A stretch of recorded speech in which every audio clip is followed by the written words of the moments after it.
दृश्य आपण पाहतोय, नाशकातली ही दृश्य आहेत। मराठा आंदोलकांनी नाना पटोलेंना घेराव घातलेला आहे। नाना पटोलेंनी आपलं निवेदन स्वीकारावं, आपल्या मागण्या ऐकाव्या, मराठा आरक्षणावर भूमिका जाहीर करावी अशी मागणी मराठा आंदोलकांनी केलेली आहे। सत्ताधाऱ्यांना आम्हाला जाब विचारायचा आहे, याच्यासाठी आपल्या विरोधी पक्ष नेत्यांनी इथं मीडिया समोर भूमिका स्पष्ट करा की काँग्रेसची भूमिका आहे 50% आत मराठ्यांना आरक्षण द्या। विरोधी पक्ष नेत्यांना बोलवा, त्यांना भूमिका आज मुख्यमंत्री आम्हाला त्यांना जाब विचारायचा आहे, कारण ते काय सांगतात विरोधकांची भूमिका नाही, म्हणून आपण आपली भूमिका या ठिकाणी त्यांना स्पष्ट करायला सांगा। करण गायक ढकलू नका रे,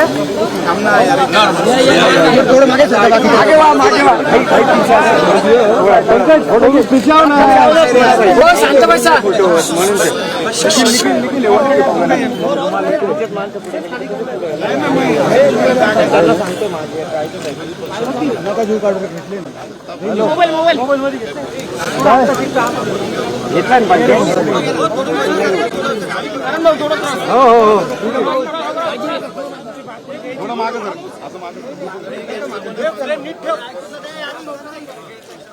नाना पटोले आपण पाहतोय की ते सध्या त्यांना समजावण्याचा प्रयत्न करतात, मराठा आंदोलकांना समजावण्याचा प्रयत्न करतात, त्यांच्या मागण्या त्यांनी ऐकलेल्या आहेत, निवेदन सुद्धा घेतलं आहे।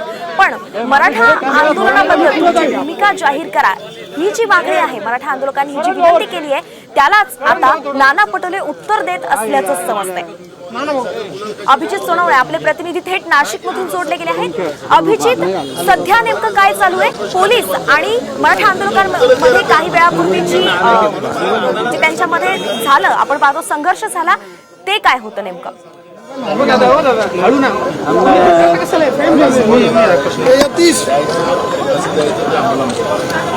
सरकार जो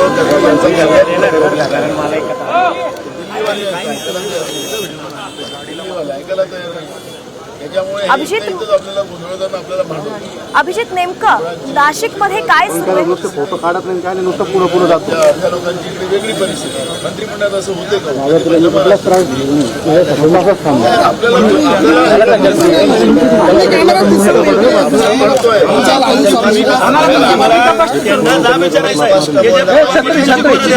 मोबाईल मध्ये विरोधी पक्ष स्पष्ट भूमिका मांडावी, कारण ते राज्याचे विरोधी पक्ष नेते आहेत। आमचा आवाज म्हणजे विरोधी पक्षाने या ठिकाणी स्पष्ट सांगावं की 50% आतली भूमिका राज्यकर्त्यांनी घ्यावी, त्याला आमचं समर्थन आहे। साहेबांना आम्ही महाराष्ट्रात फिरू देणार नाही, फक्त आमची भूमिका काय, लोकसभेला आमचा संतोष तुम्ही पाहिला, जनादर दिला आहे, 30 खासदार आपल्याला निवडून दिले 48 पैकी। विरोधी पक्ष नेते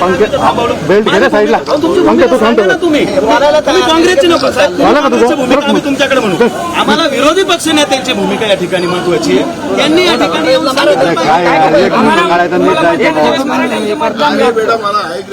अरे पंख्या डोकं येते, माझं काय म्हणणं आहे, पंख्या थांबतो मी काँग्रेसचा प्रमुख या नात्यानं मराठा आरक्षण असेल, धनगर आरक्षण असेल, ओबीसी आरक्षण छत्रपती शिवाजी महाराजांच्या महाराष्ट्राचा शिवाजी महाराज निघणार आहे तुम्हाला डोकं तरी वरती करत नको महाराज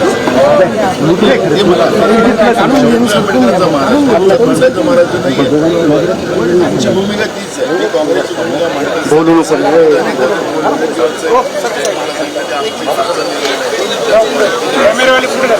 स्पष्ट बोल,